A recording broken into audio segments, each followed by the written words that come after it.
I'm pretty sure my husband secretly fathered all of his best friend's kids, and now their eldest son is trying to date our daughter, and it's driving me insane because they could be siblings, and if I'm right, our entire family is screwed. This began as a dark intrusive thought that I could never shake off, and over the years it has bloomed into a poison flower that infects my entire psyche. I'm a 42-year-old woman.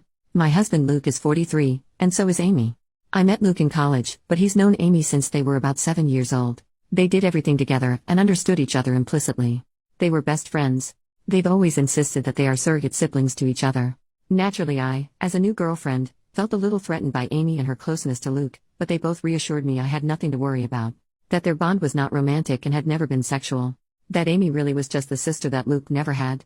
I believed them, and it didn't take long for me to forget any and all insecurities I had about Amy. She became my friend too. She officiated our wedding. Luke and I have built a wonderful life together, and we always had a strong relationship. After we got married and moved in together, we still saw a lot of Amy, and I was fine with that. I've passed many a night on the towns trying to help Amy find a man, as she has always talked about how she is unlucky in love. Luke and I started to have children after we were married, and, at around the same point, so did Amy. For further context, my children are Sophie, 15, Owen, 12, Louise, 10, and Carter, 6. Amy's children are Tom, 17, Haley, 14, and twins, Adam and Jenna, 9. Now, Amy was not in a relationship at this point. She was not married. As far as I knew, she was dating but not consistently. As Luke and I had more kids and our family grew, periodically Amy would find herself pregnant as well. It happened a few times, and Luke and I never knew anything about the fathers in question. I kind of assumed that maybe Amy was sleeping around and not keeping in contact with her one-night stands. Luke agreed this was probably the answer. While I did ask each time if Amy knew the paternity, she always said no, and she didn't seem that worried about the idea of raising kids on her own, so I didn't pester her. Of course, she had us to support her, so there was that. While Amy never asked for any help, of course Luke was never going to let his best friend struggle to stay afloat when she had children to raise. Financially, we are very fortunate and privileged. I have a job that pays handsomely, and Luke also had wealthy parents who already knew and loved Amy, so they were happy to provide for her. My in-laws defy all stereotypes, they are the kindest and gentlest people, so we were able to support Amy. To get her somewhere to stay with her kids. People might be tempted to call her a leech, but I never saw it that way. None of us did. She needed help and we had the means to help provide it. I also know people are going to criticize her for her lack of responsibility and question why she never used more reliable birth control. Honestly, that is a long story that I don't want to get into because even I don't fully understand her reasoning, but it was quite important to her that she never be on birth control and that whatever came of that choice, she would accept. It wasn't religiously motivated, I know that, but it was that degree of significance to Amy. She really did not want to take birth control. She's explained it to me more than once, but I'm still not clear on why. Of course, Amy being Luke's best friend since they were kids, it's not unreasonable that sometimes they hang out together while I'm not there. Hey, that's fine. Sometimes I hang out with Amy one-on-one as well, though Luke does it more. She was his friend first. This included him going over to where she was staying and at times, sleeping over there. Was I a fool to trust him and believe nothing was going on? Perhaps. But for years, they presented as being buddies. Like siblings. I didn't pick up on any vibes between them, not ever. As one can expect, our children were brought up together. Not in the same house, but we made sure Amy's children met ours from a young age, and they always got along and strong bonds of friendship have formed over the years, which is good. Especially if I'm right, and they share blood. I've been dawdling getting to the main point. Yes. I have come to suspect that Luke fathered at least one of Amy's kids, if not all of them. Frankly, I do suspect they are all his. I would never have believed my husband to be capable of such a thing, and he's given me no indication that he is the unfaithful sort. But he does spend a lot of time with Amy, and I have to confess I cannot remember seeing her with any real boyfriend over the years. She would talk to men at bars and parties, I would try to be her wingman, and so on. But nothing ever seemed to really happen, so when she got pregnant the first time, I was curious. When it happened again, and again, I began to wonder if she had some sort of secret fella who she didn't want us to know about for whatever reason. But I couldn't think of any reason why she would hide him, especially from her children. After Carter, our youngest, was born, Luke and I agreed that the time had come for him to have a vasectomy. Amy's twins had come just a couple of years prior. Of course, after the procedure, Luke and I continued to make love, but I no longer had to think about pregnancy. Meanwhile, Amy never got pregnant again after the twins. Is it a coincidence that Luke had a vasectomy and then both of us stopped getting pregnant? I don't know. But Luke would still visit her, and he wasn't just going to see her, but checking up on her children as well. In general, I should have paid more attention to it sooner, but Luke has always acted like a father to them, especially as they've gotten older. He's the father they never had. He doesn't neglect me, or our children, not one bit. He's doing double duty. By itself, it's not weird that he's like a dad to Amy's kids who don't have a father. You might even say it's a good thing. But when you put it together with a bunch of other small issues, it starts to look suspicious. There is appearance as well. I won't go into specifics of hair color, eye color, or unique physical traits, because I'd rather limit the identifying factors of the people involved and keep this whole thing as vague as possible. But suffice it to say, Amy's children, they certainly look like they could be Luke's. Kaylee has a very unusual allergy that Luke also has. The twins look very much like him, Adam in particular. The older Tom has gotten, the more of Luke I can see in his face and personality. While their race doesn't matter, the reality is that Luke is a different race than Amy, and Amy's children look pretty biracial. I could easily believe their father is the same race as Luke. Doesn't mean Luke has to be the father, but it sure seems like it. I have never voiced my anxieties to either Amy or Luke. I don't want to be the bad guy and, guilty or innocent, I already know they would flatly deny my accusations and be hurt by them. Imagine if that drama reached the ears of my kids, or Amy's kids. Either way, Luke continues to spend time with Amy and her children, just as her children spend time with mine. I have hinted to Luke that I feel needy for more attention and wish he wouldn't give as much to Amy. But he either missed my cues or pretended that he missed them. I don't want to push this idea that he's favoring her, because it's not even really true. He's never neglected me for her. I can't shake the feeling that Luke and Amy have been intimate before, likely numerous times. So as far as I know, Amy never really wanted to be a mother either. She wasn't opposed to it, and when each of her children came into the world she instantly fell in love with them, but motherhood was never really a major part of her life plan or identity. In the grand scheme of things, when we would talk about the future, she would sometimes mention a husband and children, but it never seemed like something she had her heart particularly set on. So I don't think this is a case of Luke just giving Amy children. I doubt that was the motive for the infidelity. That would have been a side effect. I've been letting this go and turning a blind eye for years. It was a dark thought in the back of my mind after Kaylee's allergy was discovered, but I dismissed it. Got worse after the twins were born. I dismissed it. Then, when Amy stopped having babies, I wanted to feel reassured by that. But Luke had gotten a vasectomy, so if anything, that made my anxiety much worse.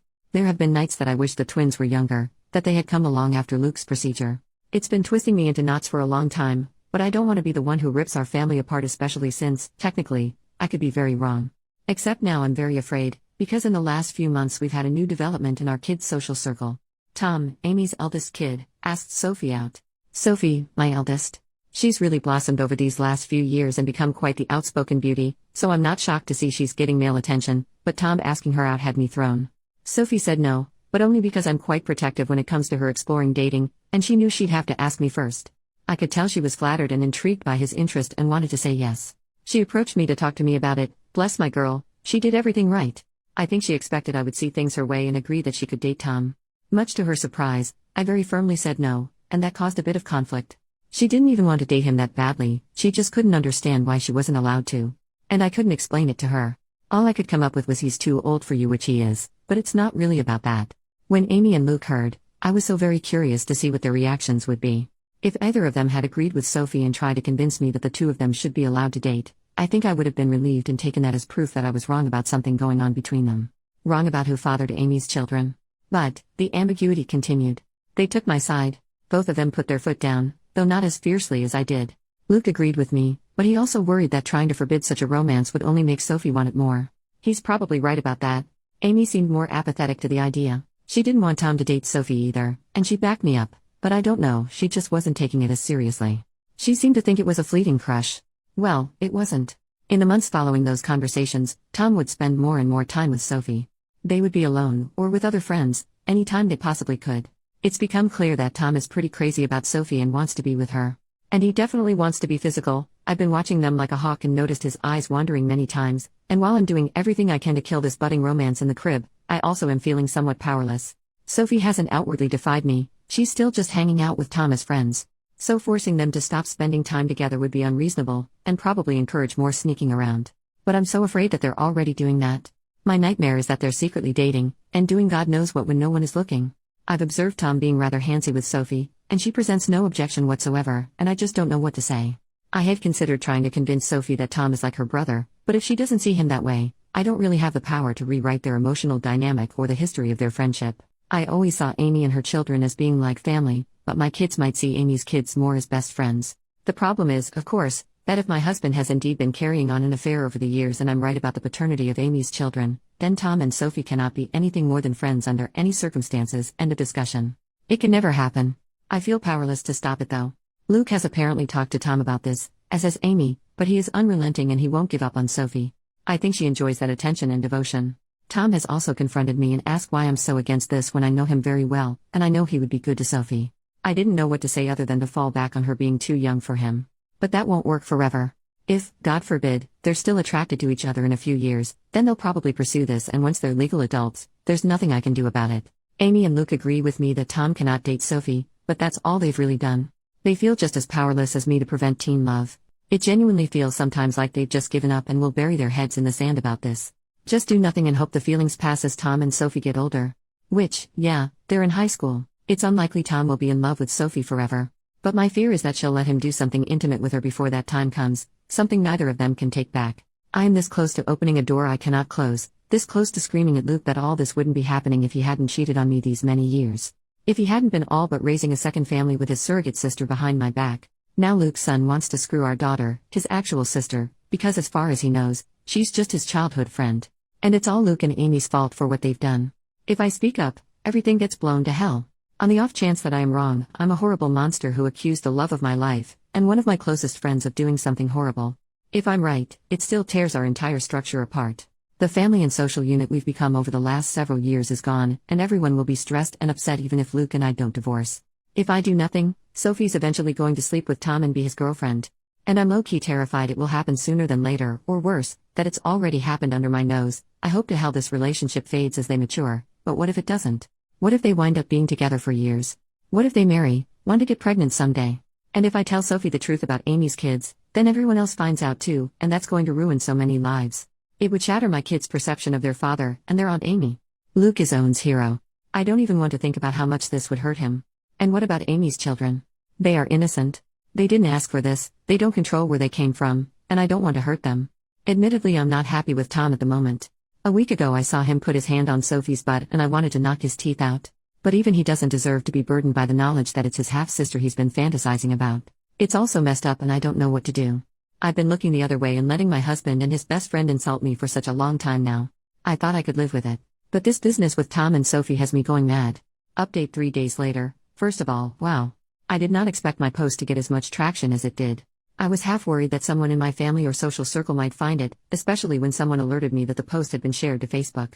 But, as far as I can tell, no one in my family has seen it. I want to thank all of the kind commenters who wished me well. To those who were more frustrated with my indecision, I get it. But I was operating with an uncertain situation and the stakes were incredibly high. I feel like no matter what choice I made, something could and likely would go wrong. I've spent the last 5 years imagining different scenarios based on different ways I could go about this if I ever decided to act on it. To everyone who is clamoring for an update, I have one for you.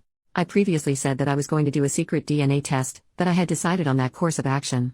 In the end, I couldn't go through with it, and now I am regretting that, because the window to do so has essentially closed. I just felt like it would be out of line for me to do that to another person's child behind their back. Ethically, it was dicey. I've since consulted with my lawyer as many commenters suggested, and she advised me against doing so, because no matter what the results were, it would make me look bad in a potential divorce proceeding. But I really wish I had done it anyway, and just not told anyone.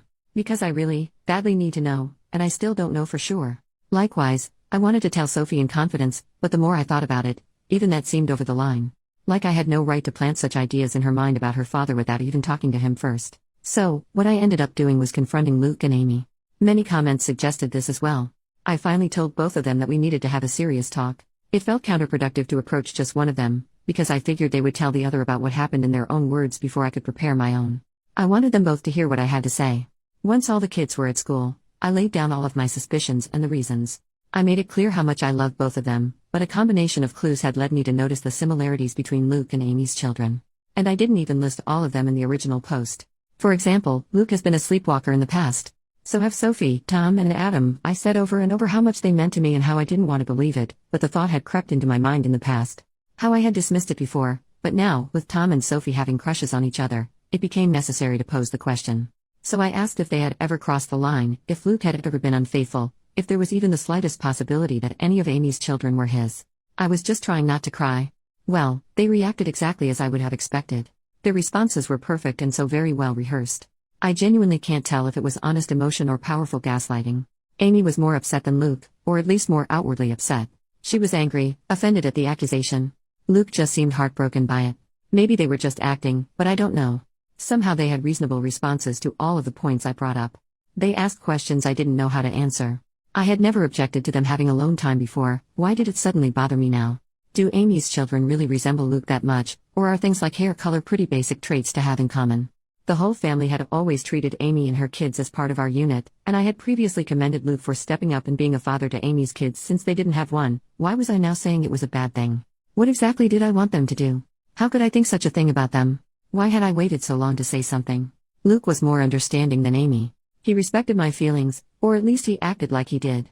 Amy appeared to feel more betrayed by what I said. I ended up apologizing several times even though I'm not sure I did anything wrong. Luke also apologized for anything he'd done to indicate he was unfaithful. I asked Amy more pointedly that, if not Luke, who had fathered her children. She snapped back that it was none of my business, and I could tell she was in no mood to get personal or vulnerable with me after my accusations.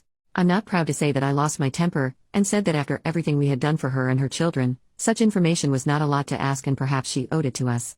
I regretted the words as soon as I said them, but Amy shouted back that I had never done anything for her, that it was Luke and his parents who had kept her afloat all these years, not me. She went on a longer tirade about how I had always acted superior to her, which I don't believe I did, though it's possible that I gave off that vibe unintentionally. Luke did his best to calm her down, but the room was still fraught with tension. I just don't know. It's driving me to the edge of madness. There is a way to be certain, of course.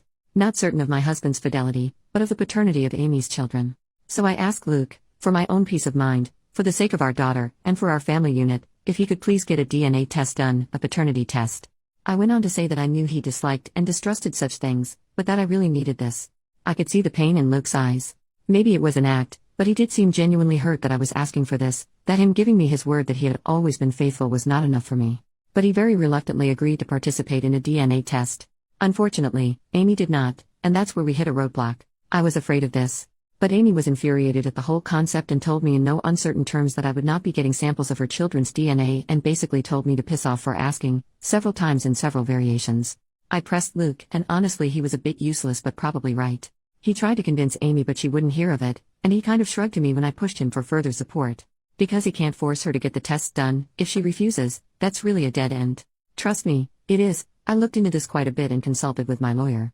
The problem is, Luke could, in theory, petition the court to demand a paternity test for Tom and the others.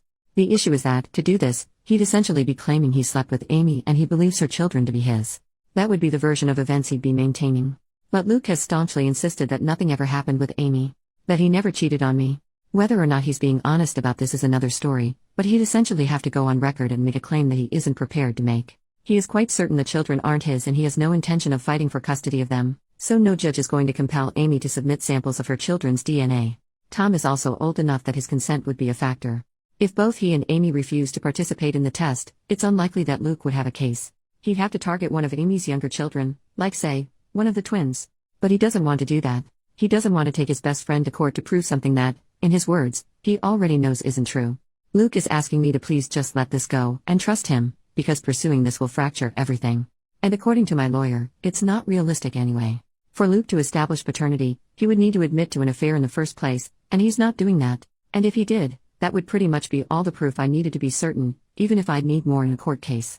I pestered him further about Tom and Sophie. Insisted that I didn't want them dating. Luke agreed, and apparently Amy still agrees.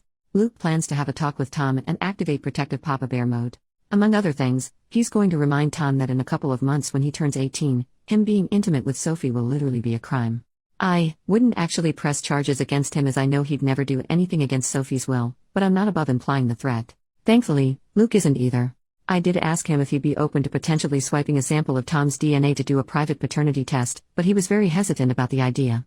Like me, he viewed it as unethical. He also pointed out that if we were to do this and Amy found out, it would mean the end of our friendship with her, most likely. Things are, Luke believes, still in a salvageable state, where Amy and I could reconcile and become friends again, and I can see how much he wants this to happen. But, if I did a DNA test on Tom behind Amy's back and she found out, I think she would hit the roof and I wouldn't entirely blame her. Though I'd be very interested to see the results. Luke ended up going to see Amy and spending the night. I know all of you are cringing and throwing up your hands, and trust me, I wasn't happy about it. That was a very long conversation. But he was adamant that he needed to perform damage control. So they spent the night together, with Luke maintaining that nothing happened. I did not sleep a wink and I kept texting him for updates. So far as I can tell, Amy will cool off, but she needs a little time. Luke and I talked things over when he came back the next morning. It was an emotionally fulfilling conversation and we ended up agreeing to take the kids, our kids, not Amy's, to visit their grandparents for a few days. It was an impromptu visit, but we've done it before and they were delighted to have us. I just really wanted our family to spend some time together away from Amy's side of the family, so to speak. I always love getting to see my in-laws. I'll refer to them as Jim, 75 male, and Kat, 67 female. I know Reddit is famous for stories about the mother-in-law from hell, but in my life that couldn't be further from the truth. I feel safe with them.